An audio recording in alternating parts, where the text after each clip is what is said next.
Saudara, Maluku Bicara menyapa Anda. Beragam peristiwa yang terjadi di seputar Maluku yang layak diperbincangkan dan diketahui publik. Maluku Bicara bersama saya, Edwin Lohenapesi.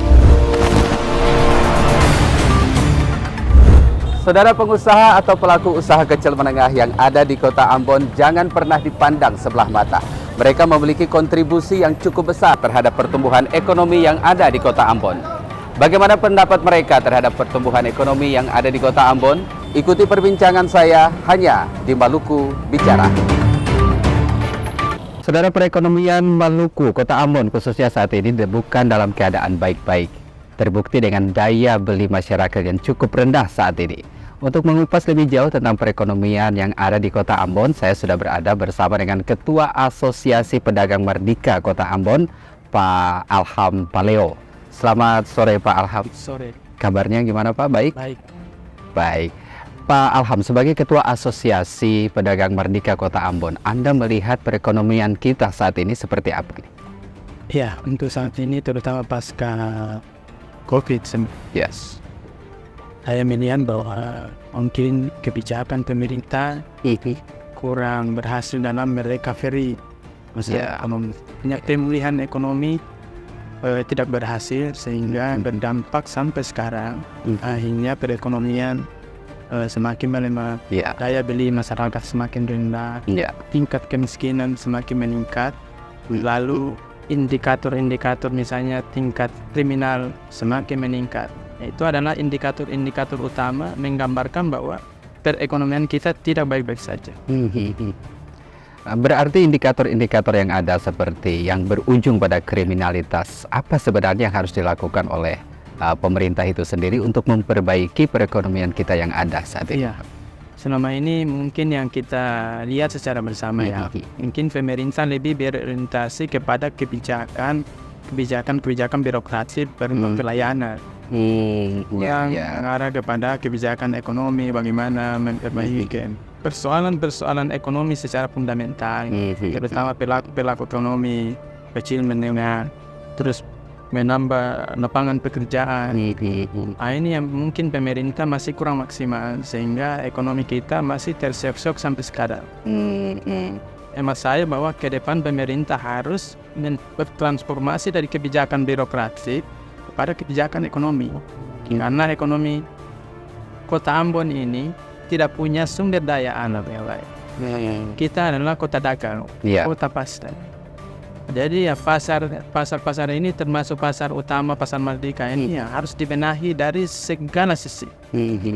Harus dibenahi dari segala sisi, mulai dari rekonstruksi segala kebijakan, baik fisik, kesembrautan, aksesibilitas, harus lancar, meminimalisir tindakan-tindakan kriminal sehingga pemulihan pelaku-pelaku pasar yang berjualan di pasar Merdeka merasa nyaman, sehingga perekonomian mereka bisa meningkat. Karena kalau pelaku utama ekonomi kota Ambon ini misalnya pedagang-pedagang yang berdagang di pasar Merdeka sangat terganggu dengan keadaan yang sangat memprihatinkan sekali. Pasar sembrau,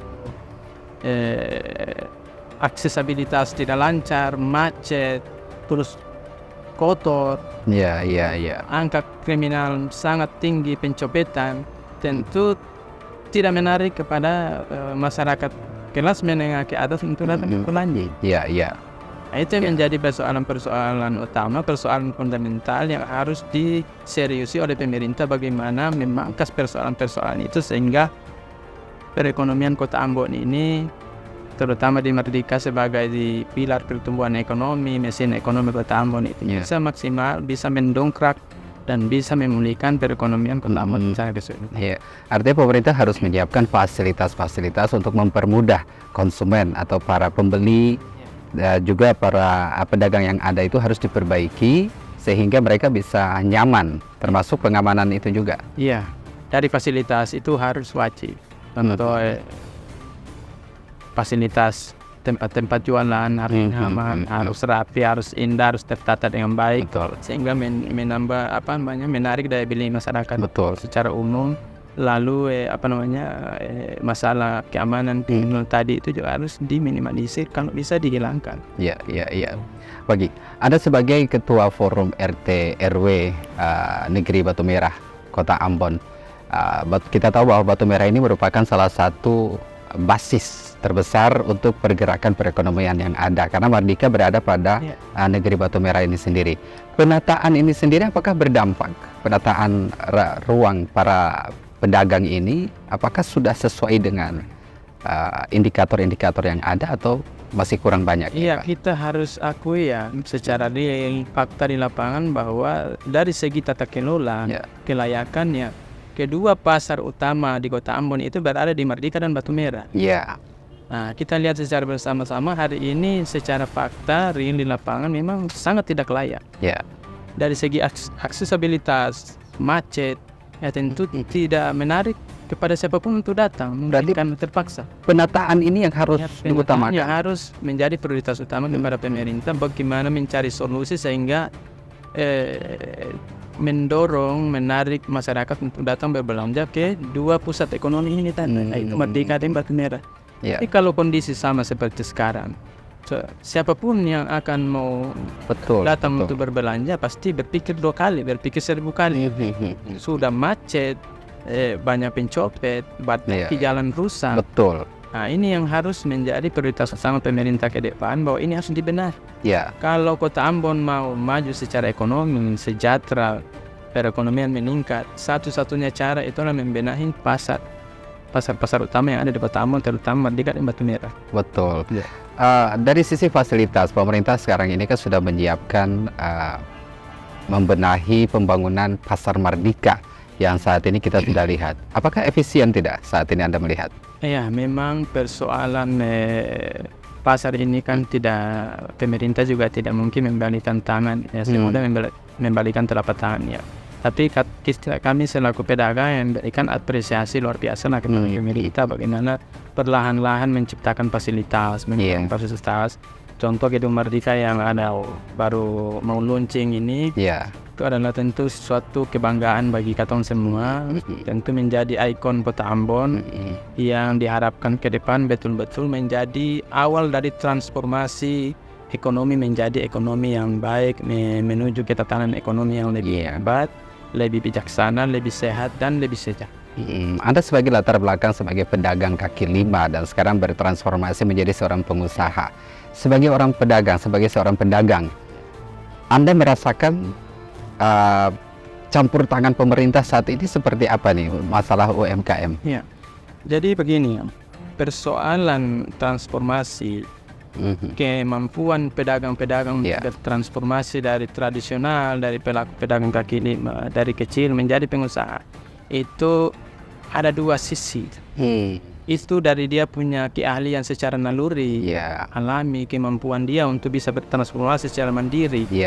Tapi kebanyakan juga pelaku-pelaku ekonomi tidak punya kemampuan itu. Harus ada intervensi dari pemerintah, memberikan subsidi, memberikan alokasi anggaran, bantuan-bantuan, rekonstruksi kredit di bank. Karena hampir semua pelaku-pelaku usaha ini adalah terlilit utang di bank. Jadi itu juga adalah salah satu indikator bahwa kesejahteraan pelaku ekonomi ini ya betul-betul tidak sejahtera. Pemerintah harus melihat itu sebagai persoalan yang sangat penting juga. Artinya bukan cuma sekedar memberikan bantuan, memberikan solusi, tapi pembinaan secara memanage. Itu harus memberikan kebijakan secara komprehensif.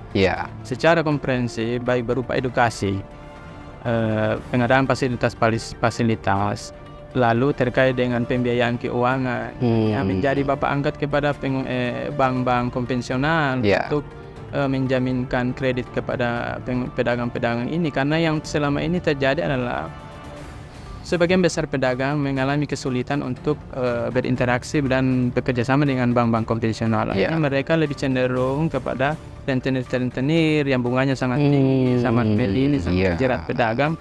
Akhirnya bukan kesejahteraan yang tercapai, tapi malah kemiskinan. Dan itu salah satu hal itu menjadi fatal. Saya setuju. Sangat fatal. Sehingga sampai kapan kalau hal ini terjadi, ekonomi Kota Ambon tidak akan pernah beranjak dari keterpurukan, dan kita akan semakin tertinggal dari daerah-daerah lain. Ya, artinya Anda punya harapan besar apa kepada pemerintah untuk melihat pedagang-pedagang yang khususnya yang ada di Pasar Merdeka? Iya, ini harapan saya sekaligus juga peringatan keras kepada pemangku kebijakan ke depan bahwa selama ini kebijakan pemerintah lebih berorientasi kepada kebijakan birokratik pelayanan. Tentu itu juga penting ya, sangat penting, tapi sangat penting yang harus kita lakukan sekarang adalah bagaimana memulihkan ekonomi, bagaimana meningkatkan kesejahteraan masyarakat, bagaimana menambah daya beli masyarakat. Jadi ke depan ini lebih diorientasikan kepada kebijakan ekonomi lah. Kebijakan moneter, bagaimana mengelola keuangan daerah ini kepada kebijakan-kebijakan ekonomi, lalu kebijakan fiskal, bagaimana menambah pendapatan asli daerah. Itu yang paling penting. Kebijakan moneter, kebijakan fiskal ini harus menjadi kebijakan utama pemerintah ke depan lagi, bukan kebijakan birokratif lagi. Kita akan obrol terus bersama Pak Alham, tapi kita akan kembali setelah yang satu ini. Anda masih di Maluku Bicara, kali ini masih tetap bersama dengan Pak Alham Paleo, seorang Ketua Asosiasi Pedagang Merdeka di Kota Ambon, dan kita masih berbicara tentang topik perekonomian yang ada di Kota Ambon. Pak Alham, melihat dari Anda selaku pelaku usaha kecil menengah, Anda ya selalu berbicara vokal terhadap para pedagang, memperjuangkan mereka, apakah Anda tidak memiliki keinginan untuk menuju ke calon seorang wali kota, mumpung masih musim-musimnya suhu di 2024 ini menuju ke balai kota nanti?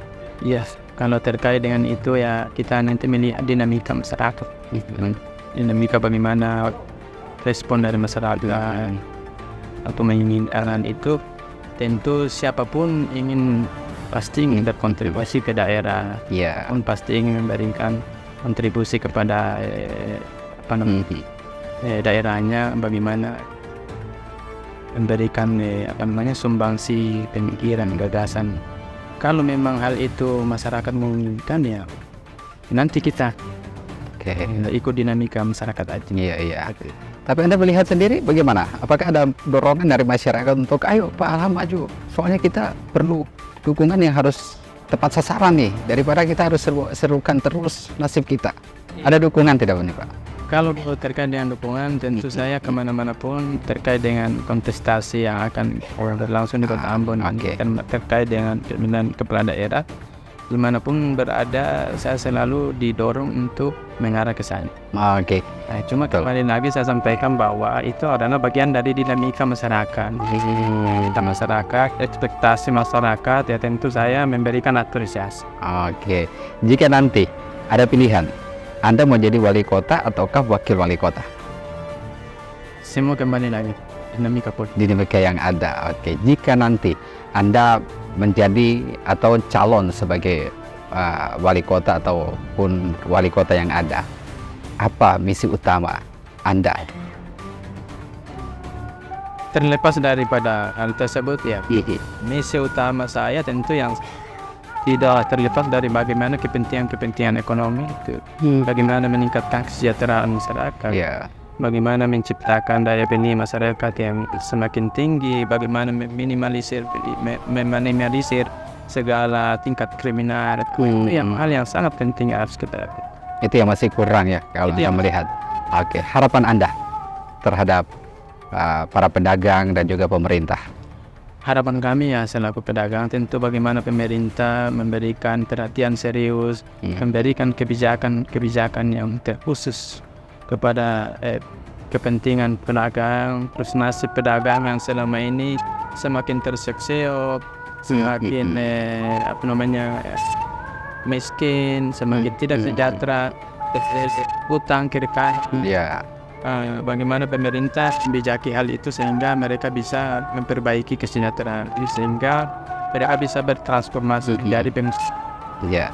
Baik Pak Alham, terima kasih banyak sudah boleh hadir di Maluku Bicara. Kita sudah berbincang-bincang Dan ini sebenarnya kita punya waktu harus panjang nih, karena berbicara dengan Pak Aham ini luar biasa tentang perekonomian yang ada di Kota Ambon. Tapi sekali lagi, terima kasih banyak sudah boleh meluangkan waktu bersama dengan Maluku Bicara N25 News.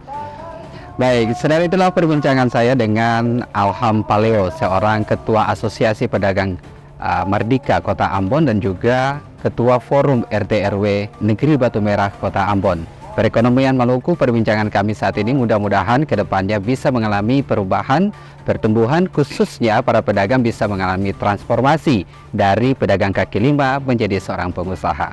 Tetap mengikuti Maluku Bicara di N25 News. Selamat sore, sampai jumpa.